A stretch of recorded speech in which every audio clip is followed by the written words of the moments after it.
Hi, welcome to J commerce. तो आज जो है हम बहुत ही अच्छी शुरुआत करने जा रहे हैं और हम बहुत ही बढ़िया सब्जेक्ट देखने जा रहे हैं। नाम है उसका book keeping and accountancy for standard 12th HSC board. ठीक है, महाराष्ट्र बोर्ड वालों के लिए है। और अगर आपका सपोर्ट रहा तो ये पूरी की पूरी बुक जो है मैं पढ़ा दूंगा फ्री ऑफ कॉस्ट। ठीक है ना? ठीक है, तो कैसा है ये जो स्टैंडर्ड 12th है, इसमें आपको बहुत ज़्यादा मज़ा आएगा। पर इसके पहले आपको कुछ चीज़ें जाननी चाहिए, जैसे कि अगर आपने 11th में सिर्फ मस्ती की है, कॉमर्स के बच्चों को बोल रहा हूँ, और जिन्होंने कुछ किया नहीं है, पढ़ाई नहीं की है, बस ऐसे ही पास कर दिए हो और ऐसा कुछ है और आपको डाउट बहुत आता है, आपको अकाउंट नहीं मालूम, आपको अकाउंट अच्छे से समझा नहीं है, तो आपको इस वीडियो के नीचे कमेंट बॉक्स रहेगा, उसमें आप कमेंट करना कि मुझे एक बेसिक ऑफ अकाउंट का वीडियो चाहिए और डिटेल में बताना मुझे क्या नहीं आता है अकाउंट के बारे में, क्या नहीं मालूम, क्या मालूम है, ये सारी चीज़ें बताना। तो मुझे समझेगा कि मेजॉरिटी बच्चों की क्या प्रॉब्लम है, क्या समझ में नहीं आ रहा है। और जो साइंस से कॉमर्स में आ चुके, 11th में उनको साइंस था और उन्होंने शिफ्ट करके कॉमर्स में आ चुके हैं, तो वो भी बोल देना कि मैं साइंस से कॉमर्स में आ चुका हूँ, तो मेरे लिए भी अकाउंट का वीडियो बना देना। उसके बाद जो है एक अच्छा सा वीडियो आएगा जो आपको बेसिक ऑफ अकाउंटेंसी, अकाउंट्स क्या होता है, ये सारी उसमें बातें होंगी और जो बहुत ज़्यादा इजी होगा, और वो आपने देख लिया तो आपको बहुत ज़्यादा मजा आएगा। ठीक है, अब मैं इतना इतना क्यों बोल रहा हूँ कि बेसिक जो वीडियो है वो कोई बनाता नहीं है ज़्यादातर, और जो 11th में अच्छे से किए नहीं हैं उनके लिए कोई ज़्यादा करता नहीं है। ठीक है, तो हम बेटा है, हम कर लेंगे। ठीक है ना? ठीक है, ठीक है। तो अभी क्या, तो ये जो आपकी बुक है ना, ये है आपकी बुक का कवर पेज। ठीक है, जिसके पास है उसने देखा रहेगा, जिसके पास नहीं है उसको डिस्क्रिप्शन में ये पूरी की पूरी बुक आपको मिल जाएगी, लिंक रहेगी, उसको देखना और डाउनलोड करना। ठीक है, तो थोड़ी सी बड़ी साइज की है तो थोड़ा डाउनलोड में टाइम होगा, टाइम लगता है थोड़ा सा, डिपेंडिंग अपॉन नेट स्पीड, तो वो डाउनलोड हो जाएगा और आप देख सकते हो इसको। तो ये ऐसी कुछ बुक है जिससे आप कंफर्म हो जाओगे कि ठीक है भाई, ये अपनी ही बुक से पढ़ाने वाला है। ठीक है, देख सकते हो इसमें लैपटॉप है, पेन है, पेन ड्राइव है। क्यों दिया है?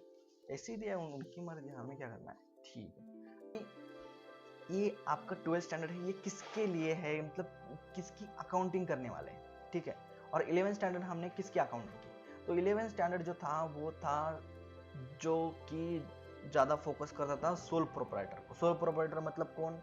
जो कि अकेला बिजनेसमैन है, वन मैन आर्मी, जैसे आपका दुकानदार या कोई भी जो अकेला है। ठीक है, और वो खुद बिजनेस करता है, तो अकेला मतलब होता है सोल प्रोप्राइटर। ठीक है, तो उसे हम अकाउंटिंग लैंग्वेज में, कमर्शियल वर्ल्ड में जो है हम उसे कहते हैं सोल प्रोप्राइटर। ठीक है ना? हाँ, तो हम 12th में क्या देखने वाले, हम ज़्यादातर देखने वाले हैं पार्टनरशिप, या जो बड़ी बड़ी कंपनी होती है उनकी अकाउंटिंग कैसी होती है। मतलब दो या दो से ज़्यादा लोग अगर होते हैं एक जगह, एक वो मिलके एक कुछ कंपनी खोलते हैं, एक पार्टनरशिप करते हैं। ठीक है, तो उनकी अकाउंटिंग कैसी होती है ये हम देखेंगे 12th स्टैंडर्ड। ठीक है, तो हम स्टार्ट करते हैं इससे। ठीक है, तो नाम है इसका introduction to partnership and partnership final account. अगर आता नहीं है, 11th अच्छे से किया नहीं, तो कमेंट करना। ठीक है, वरना देखो अगर आप पूछोगे नहीं तो समझोगे कैसे। क्लास में कैसा होता है, आप डरते हो कि यार पूछूंगा तो कोई मजाक उड़ा लेगा ऐसे वैसे, तो मेरे केस में ऐसा नहीं होगा।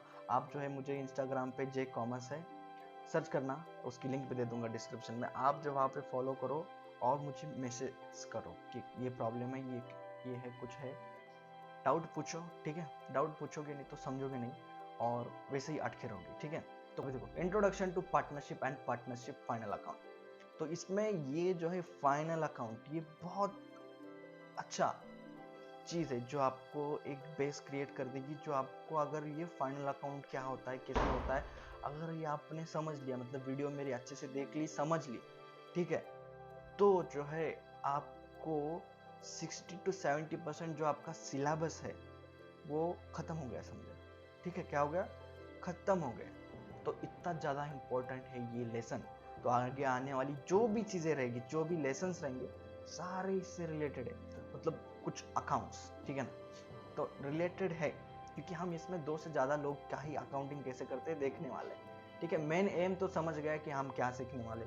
ठीक है, तो ये पार्टनरशिप होती क्या है, ये क्यों पढ़े हम, क्या होती है, और ये हमें क्या किस किस जगह काम आएगी, ये सारी बातें। तो सबसे पहले हम देखेंगे कि पार्टनरशिप क्यों करते हैं। ठीक है, क्यों करते हैं पहले देखेंगे, फिर इसकी डेफिनेशन या मीनिंग पे आएंगे। तो आप जैसे कि जानते हो कि जो सोल प्रोप्राइटर होता है, ठीक है, सोल प्रोप्राइटर मतलब वन मैन आर्मी, जो अकेला होता है, बिजनेस का मालिक और अकेला ही संभालता है, उसकी कुछ लिमिटेशन होती है, कुछ उसकी बाउंड्री होती है, कुछ ऐसे उसके मतलब कह सकते हो उसकी कुछ मर्यादा होती है, ठीक है, तो वो उसके बाहर नहीं जा सकता जी। हाँ, तो जैसे कि लिमिटेशन मतलब क्या होती है, बिजनेसमैन है तो उसकी लिमिटेशन क्या होगी, जैसे कि उसका लिमिटेड कैपिटल रहेगा, वो जो है ज़्यादा से ज़्यादा कैपिटल है वो नहीं ला सकता है, ठीक है, क्यों नहीं ला सकता, क्योंकि उसके पास एक आदमी कितना पैसा लाएगा बताओ, वो घर गिरवी रखेगा, उसकी जो लैंड है, जो ज़मीन है वो भी गिरवी रख सकता है, और जो भी अपनी सेविंग है वो लगा सकता है, उसके बाद उसके पास कुछ है ही नहीं, तो लिमिटेड है, अकेला आदमी कितना लाएगा, बराबर। और दूसरा है लिमिटेड मैनेजरियल एबिलिटी, ठीक है, तो मतलब बिजनेस को जो मैनेज करने की जो उसकी क्षमता होती है वो बहुत ही लिमिट होती है, कुछ हद तक चीज़ें जो है वो मैनेज कर सकता है, जो कि बहुत सारे उसके काम होते हैं, जैसे कि समझो कि अगर उसका कुछ ऐसा काम है, जैसे कि समझो उसका ग्रोसरी का शॉप है, तो समझो चावल खत्म हो गया, तो उसको वो जो है पूरा देखना पड़ेगा, चावल के साथ शक्कर जो होती है, शुगर भी खत्म हो गई, तो वो बहुत सी चीज़ें जो है मैनेज कर नहीं पाता है। ये तो छोटे एग्जांपल थे, इससे भी ज़्यादा प्रॉब्लम होती है जो अकेला बंदा हैंडल नहीं कर सकता है, ठीक है, तो ये एक उसका लिमिटेशन है, ये एक उसका एक डिसएडवांटेज है। दूसरा होता है अनलिमिटेड लायबिलिटी। लायबिलिटी मतलब होता है कि आपका कितना देना है या कितने आपने कर्जा लिया है जो आपको चुकाना है, ठीक है, तो लायबिलिटी मतलब आपका कितना देना है या आपने कितना उधारी लिया, ठीक है, तो उधारी को ही लायबिलिटी कहते हैं। तो अनलिमिटेड लायबिलिटी का मतलब जो है, इसमें ये दोनों वर्ड का जो मतलब होता है वो ये है कि ये इसका ये मीनिंग आपको समझना बहुत इंपॉर्टेंट है, क्योंकि ओसीएम में आपका जो सब्जेक्ट है 12th स्टैंडर्ड में, ये आपको काम आएगा, ठीक है, तो अभी बता देता हूँ तो ध्यान से सुनना, ठीक है। तो अनलिमिटेड लायबिलिटी मतलब होती है कि जैसे कि समझो आप अपना बिजनेस जो है अच्छे से कर रहे हो, सब अच्छे से चल रहा है, ठीक है, और कुछ ऐसा होता है कि आपका बिजनेस अचानक से अच्छा चलने बंद हो जाता है, लॉसेस होने लगते हैं, और आपको समझ आता है कि जितने भी मैंने लोन लिए हैं वो मैं चुका नहीं सकता हूँ और उतनी मेरी कैपेसिटी नहीं है, पर आपकी जो लायबिलिटी होती है, मतलब आपने जो उधार लिया है उसको तो पूरा भरना ही पड़ता है, ठीक है, क्योंकि आप अकेले पर्सन हो, तो आपको जितनी भी आपकी एसेट है उसको बेच के, ठीक है, एसेट मतलब जो आपका मालिकाना हक है उस वस्तु पे, ठीक है, चाहे वो गाड़ी हो,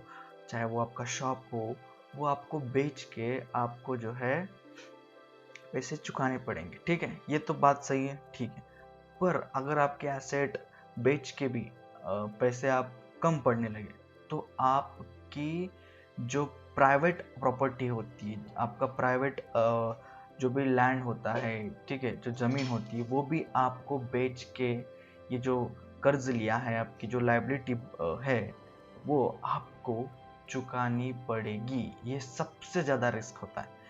एक आपको अच्छा एग्जांपल दे देता हूँ जिससे आपको समझ आएगा।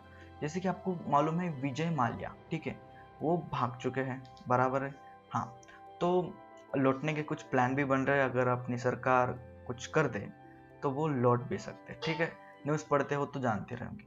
तो क्या हुआ कि वो जो कुछ जो गफला किया उन्होंने, ठीक है, बैंक के साथ जो बहुत सारे करोड़ों पैसे लेके भाग गए हैं, तो उनकी जो वो बिजनेस कर रहे थे वो तो कर रहे थे पार्टनरशिप, उनकी कंपनी का नाम जो था लास्ट में था प्राइवेट लिमिटेड कंपनी, ठीक है, तो उनकी लायबिलिटी जो थी वो थी लिमिटेड, समझ रहे हो, लायबिलिटी थी लिमिटेड, मतलब अगर बिजनेस का नुकसान भी होने लगे तो जितना भी उसका एसेट है वो बेच के वो बैंक जो है, वो जो बैंक है वो अपना जो भी लोन का अमाउंट है वो बेच के ले लेगी, पर वो जो है अगर वो असफल रही, जैसे कि विजय माल्या के केस में जो है जो पैसे लेके भाग गए हैं साहब, तो कैसा हुआ है कि वो उसकी प्राइवेट प्रॉपर्टी, मतलब उसका जो घर है, ठीक है, या उसकी जो गाड़ी है, उसको वो हाथ भी नहीं लगा सकते, ना उसको वो बेच सकते हैं। पर अगर समझिए विजय माल्या सोल प्रोपराइटर था या ऐसी पार्टनरशिप की रही थी उसने जिसकी लायबिलिटी होती अनलिमिटेड, तो बैंक जो है उसका घर बेच के अपने पैसे ले लिए होते, समझ रहे हो, क्या बात है, आप तो कभी भूल ही नहीं पाओगे, समझे कि नहीं समझे, ठीक है, और ऊपर से नो स्टेबिलिटी, ठीक है, तो बिजनेस की स्टेबिलिटी नहीं होती है, मतलब अकेला इंसान जो है कुछ चीज़ें जो होती है वो हैंडल नहीं कर सकता है, और समझो अगर वो बीमार पड़ गया तो बिजनेस कैसे रन होगा, टेम्पररी बंद होगा। तो स्टेबिलिटी जो होती है वो मतलब एक स्थिरता कहते हैं, है ना, वो नहीं रहती सोल प्रोप्राइटर में, है ना। वन मैन आर्मी क्या क्या कर लेगा। एब्सेंस ऑफ स्पेशलाइजेशन, सही बात है, कितना स्पेशलाइज, बहुत ही कम मात्रा में उसके पास कुछ जो है स्किल्स रहेगी, ठीक है, तो वो बहुत ही कम होती है, जो कि ज़्यादा यूजफुल नहीं होती, ठीक है। ऐसा नहीं कि ये सोल प्रोप्राइटर बुरा ही है ना, ऐसा नहीं है, पर तभी भी कुछ उसकी लिमिटेशन होती है, उसके बाहर नहीं जा सकता। जैसे कि दुकानदार जो है, आप देख सकते हो वहाँ का वहीं पे है, अगर वो अच्छे से कुछ प्लान नहीं कर रहा है, सिर्फ ले रहा है बेच रहा है और उसको थोड़ा नॉलेज नहीं है बाकी चीज़ों का, तो सिर्फ वो जो है वो दुकान दुकान ही रहेगी, ठीक है, वो मॉल नहीं बन पाएगा। समझ रहे हो, जो दुकान है वो दुकान ही रहेगी, मॉल नहीं बन पाएगा। हाँ, तो सही दिमाग हो तो कुछ भी बन सकता है, ठीक है। तो अभी क्या करें, है ना, ये इतने सारे सोल प्रोप्राइटर के डिसएडवांटेज है, तो क्या करें क्या ना करें, है कैसी मुश्किल है। तो अभी क्या करें, तो क्या करते हैं वो भी मैं बताता हूँ। तो अभी अगर आप ऐसी विपदा में पड़े हो तो क्या करें, तो आपको जो है एक अच्छी सूर्य की किरण आती है, जो उसका नाम, किरण का नाम है वो मतलब पार्टनरशिप, ठीक है ना। तो पार्टनरशिप आपको जो ये सारी लिमिटेशन है उसको कुछ हद तक कम कर देगी, और आपको बड़ा करने में, आपके बिजनेस को बड़ा करने में बहुत ज़्यादा मदद करेगी। तो आप एक बात दिमाग में रखना, अगर दो से ज़्यादा लोग अगर आके कोई बिजनेस कर रहे हैं तो उसे कहते हैं हम पार्टनरशिप। समझे कि नहीं समझे। तो अगर दो से ज़्यादा मतलब आप और आपके दोस्त अगर कोई बिजनेस कर रहे हो तो उसे हम कहेंगे पार्टनरशिप। समझे कि नहीं समझे, ठीक है। तो ऐसे पेपर में थोड़ी लिखोगे दो से ज़्यादा, क्या लिखेंगे, यहाँ पे लिखा है, तो लिखा है कि ये जो है मीनिंग, ये तो मीनिंग एंड डेफिनेशन एक सीधी सादी लैंग्वेज में है, हम पढ़ेंगे लॉ वाला डेफिनेशन। ये जो है ये मैंने आपको बता दिया कि दो से ज़्यादा लोग अगर साथ में बिजनेस कर रहे हैं तो उसे पार्टनरशिप कहेंगे। अच्छा, क्यों कर रहे हैं, क्योंकि उनको जो है प्रॉफिट मिल पाए, हाँ ठीक है, और जो भी उनका प्रॉफिट या लॉस हो रहा है वो दोनों जो है शेयर कर पाए उस चीज़ को, है ना, दोनों में मिल बांट के खाए, है ना, मिल बांट के खाने के लिए तो पार्टनरशिप करते हैं, ठीक है। तो ये हम देखते हैं इंडियन पार्टनरशिप, आप डेफिनेशन में हम देखेंगे इंडियन पार्टनरशिप एक्ट 1932 क्या कहता है, ठीक है, क्योंकि ये जो पार्टनरशिप है ये इसको गवर्न कौन करता है, इंडियन पार्टनरशिप एक्ट, ठीक है, इसके तहत ही ये पार्टनरशिप जो वर्ड है ये आया है, और ये इस डेफिनेशन को क्या कहता है, तो ये लॉ की लैंग्वेज है, ठीक है, ये जो इन्वर्टेड कॉमा में लिखी ये लॉ की लैंग्वेज है। तो क्या कहते हैं ये, तो section 4 define the partnership as it is the relationship between person. ये क्या है, एक रिलेशनशिप है between person who have agreed to share the profit of a business. तो ये क्या है, एक रिलेशन है किसके बीच में, आप और आपके दोस्त में, जिसमें आप क्या करते हो, आप और आपके दोस्त जो है एग्री करते हैं कि हम जो है जो भी बिजनेस में प्रॉफिट होगा हम उसको मिल बांट के खाएंगे, ठीक है, ठीक है, ये तो सीधी सादी बात है। हाँ, और फिर इसके बाद ये जो बात है ये लिखा है, ये सबसे ज़्यादा इंपॉर्टेंट है, कैरिड ऑन बाय ऑल और any one of them acting for all, ठीक है। ये देखो, आपको जो ये जो चीज़ें हैं ये आपको एग्जाम में नहीं पूछेंगे, ठीक है, मीनिंग पूछ सकते हैं, पर ये जो बताने वाला हूँ ये आपको आगे जाके काम आएगा, ठीक है, 12 के बाद। तो कैरिड ऑन बाय ऑल और any one of them acting for all, जैसे कि आप देख सकते हो पार्टनरशिप जो है ये एक कह सकते हैं दोस्त जैसे लोग जो होते हैं वो आके बनाते हैं, मतलब उन दोनों अच्छे एक दूसरे को समझते हैं, जानते हैं, सारी चीज़ें करते हैं, वो जो वही लोग जो है ज़्यादातर केस में पार्टनरशिप करते हैं, ठीक है। तो इस केस में कैसा होता है कि वो जो बिजनेस है वो सारे मिल के चला सकते, कैरिड ऑन बाय ऑल, सारे मिल के चला सकते, या वो any of them acting for all, या तो वो जो है जैसे कि समझे आप जो है कहीं गए हो, गांव को गए हो, कहीं बाहर गए, कुछ तो ऐसे ही अपने कुछ तो एंजॉय करने गए हो, तो आपका जो दोस्त है वो आपके बिहाफ पे काम करेगा, ठीक है, तो उसे कहते हैं एक्टिंग फॉर ऑल, ठीक है, any one of them acting for all, मतलब आपके बिहाफ पे, या समझो आप चार लोग हो तो आपके जो आपका एक दोस्त है और बाकी में आपके जो तीन दोस्त, आप चार लोग हो, उसमें से तीन लोग गए बाहर, ठीक है, और आपका एक दोस्त आपको छूट गया है वहां पे, ठीक है, वो बोला मैं संभालूंगा। तो वो जो है आपके तीनों के बिहाफ पे काम करेगा, ठीक है।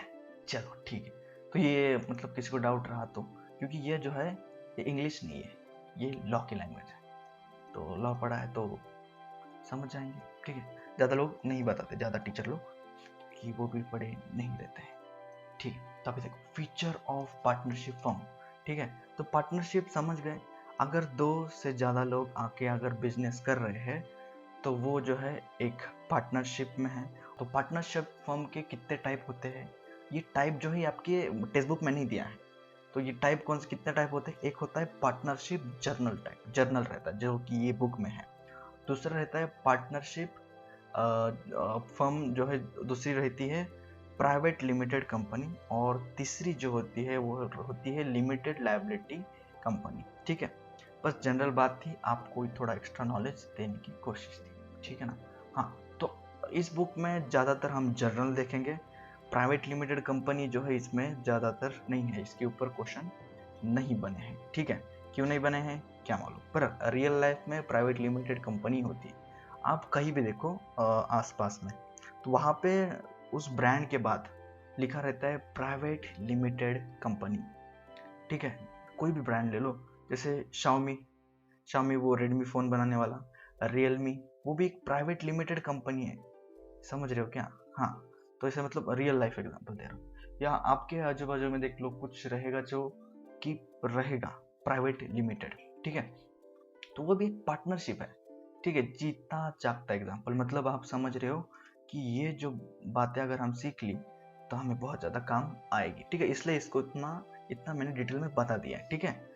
आगे जाके भी बहुत काम आएगा। तो उसके कुछ फीचर होते हैं, जैसे कि तो सबसे पहला फीचर है एग्रीमेंट। तो एग्रीमेंट क्या होता है हम देख लेते हैं। Partnership is the result of agreement between partner, ठीक है। तो पार्टनरशिप एक रिजल्ट है, ठीक है, is a result of agreement between partners, ठीक है। समझा रहा हूँ, पहले पढ़ तो लो। इट कुड बी रिटन और ओरल, ठीक है। जो एग्रीमेंट है जो आपने बनाया है वो पन्ना, ठीक है, एक पेपर का पीस, वो रिटन हो सकता है या ओरल हो सकता है। तो उसमें हम सारी बातें करते हैं कि ये जो है, ये जो पेपर है, ठीक है, कौन सा पेपर अभी दिखा देता हूँ। जैसे कि ये पेपर, अगर आप पार्टनरशिप करने जा रहे हो तो आपको कुछ चीज़ें करनी पड़ती है जिसके बाद आप पार्टनरशिप कहलाओ, ठीक है। जैसे कि आपको कुछ एग्रीमेंट करना पड़ेगा। एग्रीमेंट में क्या क्या होगा, उसमें आपको बताना पड़ेगा name and address of the firm and it's main business, ठीक है। तो बिजनेस कौन सा है क्या है, आपको एक पन्ने पे, एक पेपर पे लिखना होगा, ठीक है। फिर name and address of all partner and duration of partnership, ठीक है। तो सारे पार्टनर का नेम और एड्रेस सारे पार्टनर का, और जो पार्टनरशिप आप कर रहे हो वो कितने साल तक आप करना चाहते हो, ये भी आपको एक पेपर में लिखना होगा। फिर उसके बाद कितना मतलब कौन कौन लोग हैं जो कैपिटल कंट्रीब्यूट कर रहे हैं, कौन कितना कितना पैसा लाने वाला है, ये भी बताना पड़ेगा। फिर उसमें ratio in which profit and losses are to be shared, ठीक है। तो ये जो है ये फॉर्मेट इसका बना हुआ है पहले से ही, आप स्क्रीन पे देख सकते हो, ये पहले से ही फॉर्मेट बन चुका है, आपको बस फिल करना रहता है उसको, ठीक है। जैसे फेसबुक पे अकाउंट बने तो नाम वगैरह लिखते हो, एज वगैरह लिखते हो, वैसे ही पार्टनरशिप बनाने के लिए आपको कुछ एग्रीमेंट करना पड़ता है जो कुछ इस तरह से दिखता है। उसमें आपको बताना पड़ता है कि अगर समझो 10 लाख का प्रॉफिट हो गया तो कौन कितना लेगा, 10 लाख में से 2 लाख कौन लेगा, 5 लाख कौन लेगा, बाकी के जितने भी है 5 लाख, और तो ऐसे ऐसे करके पूरा 10 लाख, तो वो किस कितने कितने हिस्से में बटेगा ये आपको बताना पड़ता है। फिर rights duty and liability of the partners, ठीक है। ये सारी बहुत सारी बातें होती है जो आपको ये जो पेपर है इसमें लिखनी होती है, और इस पेपर को हम कहते हैं पार्टनरशिप डीड, ठीक है। अच्छा, तो पेपर बना रहे तो क्या करेंगे, ऐसे ही लगा देंगे किधर तो फेंक देंगे, नहीं। तो आपको जो है ये एक ऑफिस में जाके सबमिट करना पड़ता है, और उसका नाम है रजिस्ट्रार ऑफ कंपनी, ठीक है। उधर जाने का, देने का, और बोलने का हम पार्टनरशिप स्टार्ट कर रहे हैं, ठीक है, बात खत्म। तो ऐसे कुछ होता है, पार्टनरशिप डेट आपको पता चल गया। तो ज़्यादातर लोग क्या करते हैं, रिटर्न एग्रीमेंट प्रेफर करते हैं, so that it can be used as a proof, सही है। देखो एग्रीमेंट जो है 2 टाइप के हो सकते हैं, एक तो ओरल हो सकता है और एक रिटर्न हो सकता है। ओरल मतलब बोल के किया जाए, तो बोल के करने में क्या मतलब कुछ उसकी वैल्यू नहीं होती है कि नहीं। तो रिटर्न में कैसा होता है, उसे हम प्रूफ भी यूज कर सकते हैं एज अ प्रूफ कि हमने देखो कि मेरे दोस्त ने और हमने डिसाइड किया था कि 10 लाख का मैं तो 5-5 लेके 5 लाख तू लेगा 5 लाख मैं लूंगा, ऐसे मैंने कहा था एग्रीमेंट में, हमने डिसाइड किया था, पर मेरा दोस्त जो है पूरे 8 लाख ले गए। ठीक है, तो आप जो है जाके कोर्ट में ये बोल सकते हो, प्रूफ दिखा सकते हो। ठीक है, ये काम में आता है in the court of law, and such return agreement is known as partnership deed. ठीक है, तो आपको पार्टनरशिप डीड भी दिखा दे। ठीक है, और नंबर ऑफ पार्टनर कितने होने चाहिए? मिनिमम 2 होने चाहिए। ठीक है, और ज़्यादा से ज़्यादा कितना होना चाहिए? Maximum number of are 50। अच्छा, तो मिनिमम 2 होने चाहिए और ज़्यादा से ज़्यादा 50 होनी चाहिए। 50 के ऊपर अगर एक भी ऐड कर लिया पार्टनर आपने, तो वो उसको आपको कंपनी करना पड़ेगा, कंपनी क्रिएट करनी पड़ेगी उसके लिए। ठीक है, तो प्रोसेस रहती है। एक्स्ट्रा कुछ दे रहा हूँ, लॉफुल बिजनेस करना चाहिए, जो भी बिजनेस कर रहे हो लॉफुल होना चाहिए, लीगल होना चाहिए, कुछ भी इलीगल काम आप नहीं कर सकते हो। ठीक है, उसको आपको जो है वो परमिट ही नहीं कर सकते। द डेफिनेशन ऑफ, ये देखो आप जरा जो है, the definition of partnership also does not permit any illegal business. ठीक है, तो आपको लॉफुल बिजनेस ही करना पड़ेगा।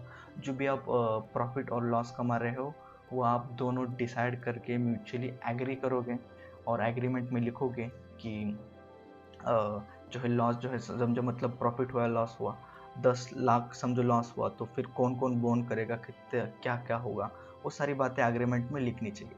पर समझो आपने लिखी नहीं, भूल गए, आपको पता नहीं था, तो क्या करोगे?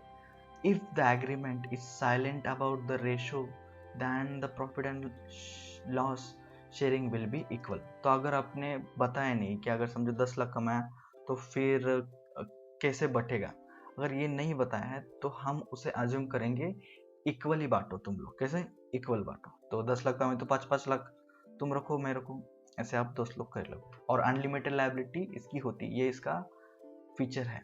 ठीक है, तो ये भी एक अच्छी बात होती है। यहाँ पे उन्होंने कहा है कि मैंने पहले ही आपको बता दिया कि उनकी जो पार्टनर की लायबिलिटी होती है वो जॉइंट और सेवरल अनलिमिटेड होती है। ठीक है, उनको अपना जितना भी कर्ज है वो उनको पूरा देना पड़ेगा, चाहे उनके कब तक देना पड़ेगा? जब तक उनकी जेब में, जब तक जितना उनके जेब में है तब तक। ठीक है, मतलब पूरा देना पड़ेगा ऐसे। पर अगर समझो आपकी जो एसेट है वो सफिशिएंट नहीं है लायबिलिटी पे करने के लिए, ठीक है, मतलब सारा जो आपने समझो जो बिजनेस की लैंड बेची, मशीनरी बेची, ठीक है, जो भी आपका हक का था बिजनेस का, बिजनेस के नाम का, वो बेचा और वो लायबिलिटी पे नहीं कर पाए, तो क्या करोगे? है ना? तो आपको जो है आपकी पर्सनल प्रॉपर्टी जो है पार्टनर्स की वो यूज की जाएगी, ठीक है, पे करने के लिए। तो विजय माल्या के केस में वो उसकी जो कंपनी थी वो लिमिटेड लायबिलिटी वाली कंपनी थी, इसलिए वो आराम से भाग गया, क्योंकि उनको मालूम है कि मेरा घर बेच नहीं सकते, उसको हाथ भी नहीं लगा सकते बैंक वाले।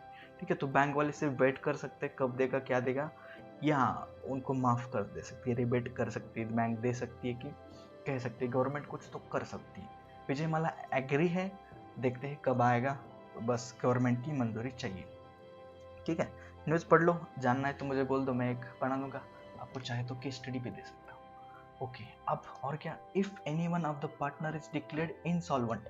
अच्छा, तो अभी देखो आप अगर आपकी समझो लायबिलिटी भरने में आप जो है नाकामयाब हो गए, ठीक है, घर बेचा सब बेचा, तभी भी आप नाकामयाब हो गए और तभी भी पैसा बाकी है, और आप जो है समझो आपके पास कुछ पैसा बचा ही नहीं, ठीक है, मतलब आप पूरे कंगाल हो चुके हो। तो कंगाल को अकाउंटिंग लैंग्वेज में क्या कहा जाता है? तो उसे कहते हैं इनसॉल्वेंट। लिख लो कहीं पे, इनसॉल्वेंट मतलब कंगाल हो जाता है, उसके पास 1 रुपए भी नहीं होता पैसे भरने के लिए। ठीक है, तो कंगाल कौन है अभी के लाइव केस में? अनिल अंबानी। अनिल अंबानी जो मुकेश अंबानी के भाई, मुकेश अंबानी कौन है? जियो का मालिक, तो उनके ब्रदर जो है वो कंगाल है अभी। ठीक है, ऑफिशियली कंगाल हो चुके हैं। ठीक है, तो क्या होगा? Then his liability will be borne by the solvent partner. अच्छा, जो कंगाल नहीं है उसे क्या कहते हैं हम? सॉल्वेंट कहते हैं। और यहाँ पर देख सकते हो इन और ये सॉल्वेंट अलग अलग नहीं है, ये एक ही वर्ड है। ठीक है, ये क्या है? एक ही वर्ड है, उन्होंने गलती से स्पेस दिया है, टाइपो एरो है। ठीक है, तो जो सॉल्वेंट है मतलब जिसके पास पैसा है, ठीक है, तो उसको जो है अपनी दोस्त की, ठीक है, पूरी लाइबिलिटी पे करनी पड़ेगी। दोनों ही इंसॉल्वेंट हुए हैं तो कुछ अलग ही होता है, ठीक है। अच्छा, रजिस्ट्रेशन जो है आप रजिस्ट्रेशन करना जो है महाराष्ट्र में कंपलसरी है, और पार्टनरशिप एक्ट के हिसाब से रजिस्ट्रेशन क्या है, ऑप्शनल है, पर महाराष्ट्र में कंपलसरी। तो करोगे तो बहुत फायदे में रहोगे, ठीक है। जॉइंट ओनरशिप और मैनेजमेंट होती है, दोनों म्यूचुअली एग्री करते हो, हम प्रॉफिट लॉस सारा बेयर करेंगे, ठीक है। प्रिंसिपल एजेंट की तरह आप एक दूसरे का काम करते हो, आप फर्म के लिए एक प्रिंसिपल हो, ठीक है, सॉरी, फर्म के लिए आप जो है बाहर वालों के साथ प्रिंसिपल हो, और एक दूसरों के लिए आप एजेंट हो, ठीक है। और समझो आपको फर्म बंद करनी है, तो आपको क्या करना पड़ेगा, आपको करना पड़ेगा उस फर्म का डिसोल्यूशन, ठीक है। इसके ऊपर एक भी चैप्टर है जो हम आगे जाके देखेंगे, ठीक है। तो डिसोल्यूशन कब कब हो सकता है, अगर पार्टनरशिप का डिसोल्यूशन मतलब कंपनी बंद, किस केस में हो सकता है। देखो, पहली बात तो सिर्फ 2 ही लोग काम कर रहे हैं, अगर फर्म में पार्टनरशिप है और सिर्फ 2 लोग काम कर रहे हैं और एक को कुछ हो जाता है, तो बचा कितना पार्टनर, एक ही, और एक पार्टनर कभी भी पार्टनरशिप नहीं होती, ठीक है, वो सोल प्रोप्राइटर हो, मतलब 2 से ज्यादा ही होने चाहिए। पर अगर एक ही बंदा बचा है, दूसरा वाला कुछ हो गया उसको, तो अगर एक ही बंदा बचा है तो वो ऑटोमेटिकली डिजॉल्व हो जाएगा। तो डिजॉल्व के लिए उसको प्रोसेस करना पड़ेगा, ठीक है ना। तो आप जो है 2 बंदे हो तो ही पार्टनरशिप कर सकते हो, अकेला बंदा पार्टनरशिप नहीं कर सकता है, ठीक है। आप आईने में देख के खुद के साथ पार्टनरशिप नहीं कर सकते, ठीक है। हाँ, ठीक है, बैठ जाओ, चलो कोई नहीं। तो समझे कि नहीं समझे, तो किस केस में अगर कोई समझो गया या कोई रिटायर हो गया और सिर्फ दो ही लोग, आप क्या हो, आप सिर्फ 2 लोग, तो उस केस में अगर रिटायर हो गया या कोई गया, तो वो फर्म जो है डिसॉल्व हो जाएगी, या कोई इंसॉल्वेंट कहा गया या कोई कंगाल हो गया, ठीक है, पूरा दिवाला खोर निकल गया उसका, मराठी में कहते हैं ना, हाँ, तो फिर उसको भी इंसॉल्वेंट हो गया, जाने के बाद वो भी डिसोल्यूशन हो जाएगी, फर्म बंद पड़ जाएगी। या कोई पागल ही बन गया, पागल बन गया तो भी फर्म बंद पड़ सकती है, ठीक है ना। हाँ, किस केस में, जब 2 ही लोग, अगर 3 हो तो तभी भी पार्टनरशिप कहलाएगी, क्योंकि 2 लोग हैं ना अभी तक, ठीक है। फिर पार्टनरशिप डीड के बारे में बता दिया, जिसमें आप एग्री करते हो कि हम ये चीजें करेंगे, ठीक है। ये तो बहुत अच्छे से और डिटेल में मैंने आपको ओवरव्यू जो होता है करवा दिया है, जो आपको ओसीएम में भी काम आएगा ठीक है। आप जब पढ़ोगे तो मुझे याद करना, ठीक है। तो इम्पोर्टेंस ऑफ पार्टनरशिप डीड यहाँ पे कहा है कि वो सबसे ज़्यादा ज़रूरी है, क्योंकि आप उसमें सारी चीज़ें बताते हो, और अगर समझो कुछ झगड़ा वगैरह हो गया, डिस्प्यूट हो गया आप दोनों के दोस्त के बीच में, तो आप क्या करोगे क्या नहीं करोगे, ये भी सारी चीज़ें उसमें डिस्कस करनी पड़ती है। मतलब फ्यूचर की तैयारी और सारी अच्छी और गलत चीज़ें को ध्यान में रखते हुए एग्रीमेंट करना पड़ता है, जिससे दोनों ही फायदे में रहे। समझे कि नहीं समझे? हाँ, तो वो उसी को एग्रीमेंट कहते हैं, डीड कहते हैं, पार्टनरशिप डीड। तो अच्छे से करना पड़ता है, ठीक है। और हाँ, provision of Indian partnership act, तो ये जो है हम सारी चीज़ें डिटेल में देखेंगे, ठीक है। ये चीज़ें बताते हैं कि अगर समझो पार्टनरशिप डीड जो बनी है, वो एग्रीमेंट, वो पन्ना, अगर वो साइलेंट है, अगर वो साइलेंट है मतलब उसके बारे में अगर लिखा नहीं है, तो हम क्या क्या आज्यूम करेंगे, या जो इंडियन पार्टनरशिप एक्ट जो है वो क्या कहता है। अगर समझो किसी ने कुछ लिखा नहीं है तो क्या होगा, तो समझो कि डिस्ट्रीब्यूशन ऑफ प्रॉफिट, तो ये इस केस में ये साइलेंट है कि प्रॉफिट कैसे बांटा जाए। तो हमने पहले देखा था उसको इक्वल रेशो में बांटना है, बराबर है। तो अगर बताए नहीं कि प्रॉफिट कौन कौन कैसे बांटेगा, तो उसको इक्वल रेशो में बांटना। और अगर समझो कि इंटरेस्ट ऑन ड्राइंग मतलब होता है, ठीक, इसको हम डिटेल में देखेंगे ज़्यादातर, ठीक है, एक अकाउंट के साथ दिखाऊंगा।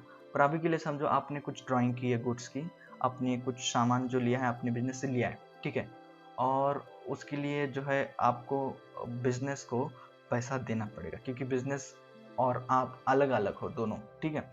एक बिजनेस के हिसाब से बिजनेस एक अलग चीज़ है और आप अलग चीज़ हो। तो अगर आपने ड्राइंग की है तो बिजनेस के लिए एक प्रकार से जो है घाटा हो चुका है, आपने वो खुद के लिए यूज़ की, तो आपको जो है उसके ऊपर ब्याज देना पड़ेगा, इंटरेस्ट देना पड़ेगा, जो कि हम अगर डेट बोली नहीं है या कुछ इंटरेस्ट बोला नहीं है, तो हम जो है 6 मंथ का इंटरेस्ट लेते हैं और ड्राइंग पे चार्ज करते हैं। कैसे करते हैं, क्या करते हैं, अभी बस समझो कुछ ऐसा होता है।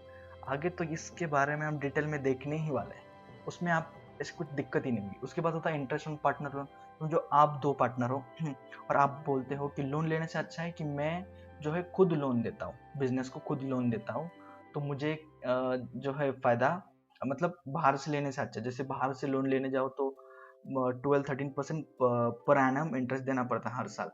पर अगर आपने खुद जो है कहा कि यार बाहर लेने से अच्छा मेरे पास कुछ पैसे पड़े हैं, हम वो पैसे यूज़ करते हैं बिजनेस के लिए, तो अगर आपने बिजनेस को खुद लोन दिया है और उस लोन के बारे में कुछ डीड में लिखा नहीं है कि उसके ऊपर आपको कितना इंटरेस्ट मिलना चाहिए, तो हम उसके ऊपर 6% इंटरेस्ट चार्ज करेंगे। ठीक है, मतलब उसको वो बिजनेस जो आपने मतलब आपने जो दिया है, तो बिजनेस जो है आपका बिजनेस वो आपको इंटरेस्ट देगा।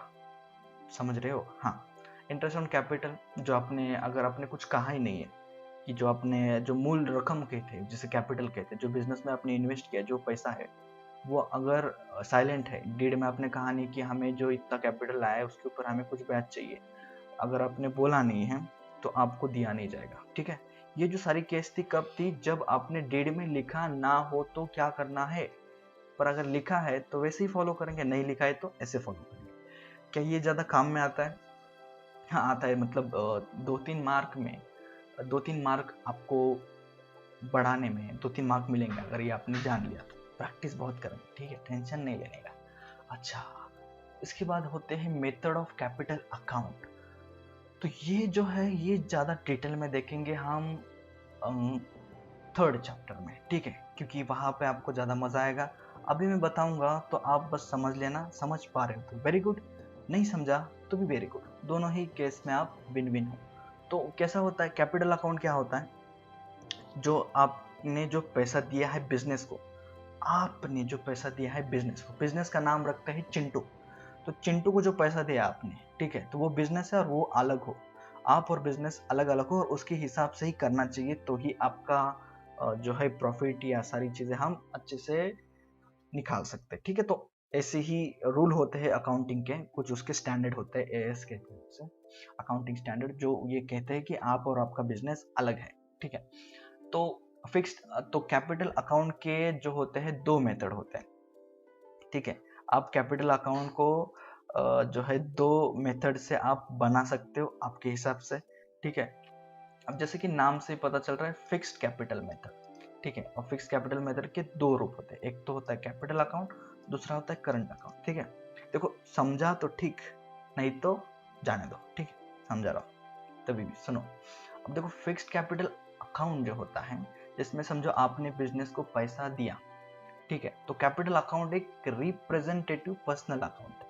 ठीक है, तो उसका रूल क्या है कि इसका रूल बता देता हूँ, ठीक है, कंफ्यूज ना होना, क्योंकि इस रिप्रेजेंटेटिव अकाउंट का रूल जो है कहीं लिखा नहीं गया है, तो ये बनाया रूल है, तो समझो क्रेडिट करना है हमें। ये जो रूल है ये आपको बिल्स ऑफ एक्सचेंज में मैं पूरा बता दूंगा, लिख के दे दूंगा अच्छे से, तो आप वहाँ पे करना, पर अभी के लिए ये समझो, हमें जो है कैपिटल अकाउंट कौन सा बैलेंस दिखाता है, क्रेडिट बैलेंस दिखाता है।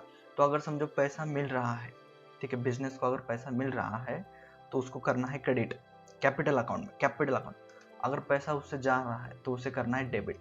तो कैपिटल अकाउंट है तो पर्सनल अकाउंट, पर ये क्या है, ये एक रिप्रेजेंटेटिव पर्सनल अकाउंट है, तो वो दोनों का रूल थोड़ा अलग होता है। जैसे रिप्रेजेंटेटिव पर्सनल अकाउंट होता है outstanding salary, advance salary, prepaid वगैरह बहुत सारी चीज़ें ये जो होती है वो होती है रिप्रेजेंटेटिव पर्सनल अकाउंट, जो कि हमें थोड़ा कंफ्यूज करती है ज़्यादातर स्टूडेंट को, तो उसको क्लियर करूँ दूंगा मैं अगर आपके डाउट अच्छे से आ रहे हैं तो। ठीक है, तो यही जो है मैं बेसिक वीडियो में ही बता दूंगा, तो आपको आगे जाके प्रॉब्लम ना ही हो, नहीं हो। ठीक है, क्योंकि ये जो है छोटी छोटी बातें बहुत ज़्यादा परेशान करती है, और बिल्स ऑफ एक्सचेंज में बहुत लोगों की इसमें ही प्रॉब्लम होती है, वो अपना गोल्डन रूल लगाने जाते हैं और लगता ही नहीं, क्योंकि उसमें रिप्रेजेंटेटिव पर्सनल अकाउंट का रूल लगता है। ठीक है ना? हाँ, तो ऐसे होता है। सब जो आपने पहले बैलेंस लाया, तो आपने जैसे कि 11th में क्या रहेगा, अगर आप पहली बार कुछ भी बैलेंस लाते हो, मतलब आपने पहली बार कुछ कैपिटल लाया है, तो वो बाय बैलेंस ब्रॉट डाउन, मतलब ओपनिंग ऑफ कैश जो है हम हमेशा स्टार्टिंग में लिखते हैं। जैसे कि आप ट्रेडिंग अकाउंट में जो है ओपनिंग स्टॉक हमेशा स्टार्टिंग में लिखते हैं हम, क्योंकि वो रूल रहता है मैचिंग कंसेप्ट का। ठीक है, तो उसके लिए मैं जो है बेसिक वीडियो में आपको डिटेल में बता दूंगा। ठीक है, ये सारी बातें अगर आप बोलते हो कि नहीं मालूम है। ठीक है, हाँ, तो सबसे पहले ओपनिंग हम यहाँ पे लिखते हैं, और उसके बाद देख सकते हो कि ये जो फिक्स कैपिटल मेथड है, इसका सीधा सरल अगर मैं कहने जाऊँ तो इसका एक ही मतलब होता है कि जो भी हमने कैपिटल लाया उसको छेड़ो मत। ठीक है, उसमें कुछ ऐड मत करो, जो कैपिटल है वैसा ही उसको रहने दो, ठीक है। क्या method of fix capital method, उसमें हम कैपिटल अकाउंट एक बनाते हैं और उसमें कहते हैं कि जो भी हमने कैपिटल रहा है उसको एज इट इज रहने दो, और जो दूसरा अगर हम कैपिटल कोई भी इन्वेस्टमेंट आ रही है कैपिटल की तो उसको ही रहने दो, उसमें कुछ ऐड लेस मत करना, ठीक है। इसको कहते हैं फिक्स कैपिटल मेथड।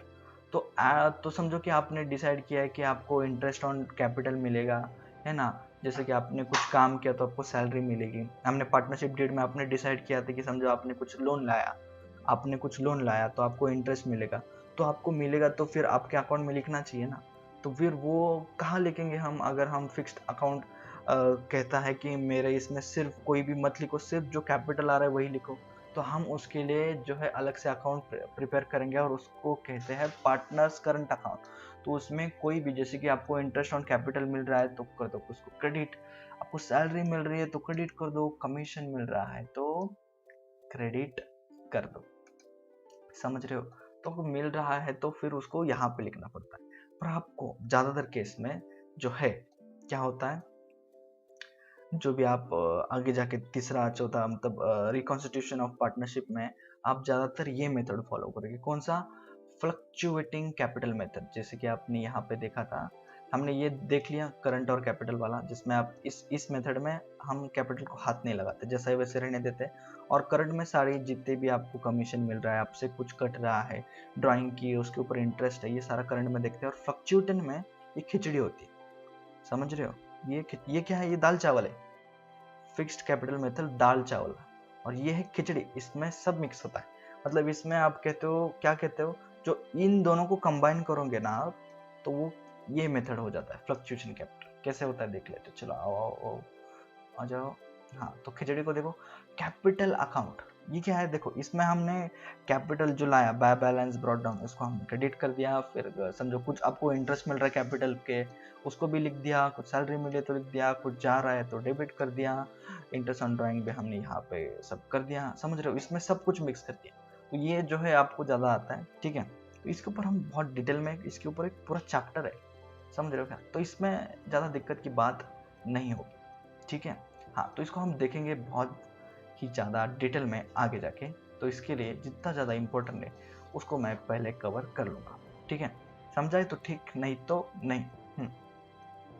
तो अभी हम जो पार्टनरशिप बना रहे हैं उसमें हम जो है कैसी अकाउंटिंग करेंगे। अगर दो या दो से ज़्यादा लोग हैं तो उसकी चीज़ की कैसी अकाउंटिंग होती है ये हम देखेंगे। 11 से बहुत ही ज़्यादा सिमिलर है, ठीक है। इसी कुछ अलग से दिक्कत नहीं होगी, ठीक है। तो इसमें आपको जो है बहुत चीज़ें आपको देखी देखी लगेगी, ठीक है। तो आपने 11 में देखा रहेगा कि हम पहले जर्नल एंट्री बनाते हैं, उसके बाद हम लेजर बनाते हैं, उसके बाद ट्रायल बैलेंस बनाते हैं कंसिडरिंग एडजस्टमेंट, और उसके बाद जो है हम बनाते हैं फाइनल अकाउंट। फाइनल अकाउंट में क्या क्या चीज़ें आती है, उसमें आती है trading account, profit and loss account और बैलेंस शीट, ठीक है। तो ये सारी चीज़ें अगर नहीं मालूम है तो ये बेसिक वीडियो जो है बेसिक ऑफ अकाउंट उसमें कवर हो जाएगी, ठीक है। तो देखो अभी तक आपको समझा है कि नहीं समझा है, कैसा लगा है, अच्छा लगा है, बुरा लगा है, कमेंट कर देना।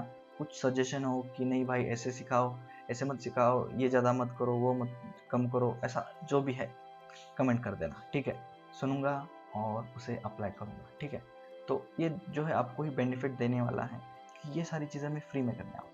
और आप ये मत सोचना कि यूट्यूब वाला पैसे ज़्यादा देता है, क्योंकि एजुकेशन चैनल पे जो है यूट्यूब कम ही पैसे देता है, क्योंकि एजुकेशन चैनल पे ज़्यादा व्यूज़ नहीं होते हैं, ठीक है ना। हाँ, तो ये ऐसे ही किया जाता है, अच्छा लगता है। एजुकेशन को फ्री ही कर देंगे हम, एक दिन आएगा जब सब एजुकेशन फ्री में कर पाएंगे, ठीक है। मतलब देखो मैं आईटी का जो है लास्ट ईयर में आईटी पूरा सब्जेक्ट जो है फ्री में अपलोड कर दिया है, चैनल पे देख सकते हो, ठीक है। ज़्यादा डिटेल में नहीं किया पर कर दिया है, लास्ट टाइम रिक्वेस्ट की थी तो कर दिया है, ठीक है। तो अगर आपके अकाउंट का ऐसे ही रिस्पॉन्स रहा तो पूरे बुक अपलोड कर देंगे, जो जो इम्पोर्टेंट है, जो आगे जाके काम आएगा, वो सारा मैं अपलोड कर दूंगा फ्री ऑफ कॉस्ट। चलेगा चलेगा ना। हाँ, तो ठीक है। तो जो भी प्रॉब्लम है आप इंस्टाग्राम पे पूछ सकते हो, फॉलो करो ना करो, पूछना है पूछो।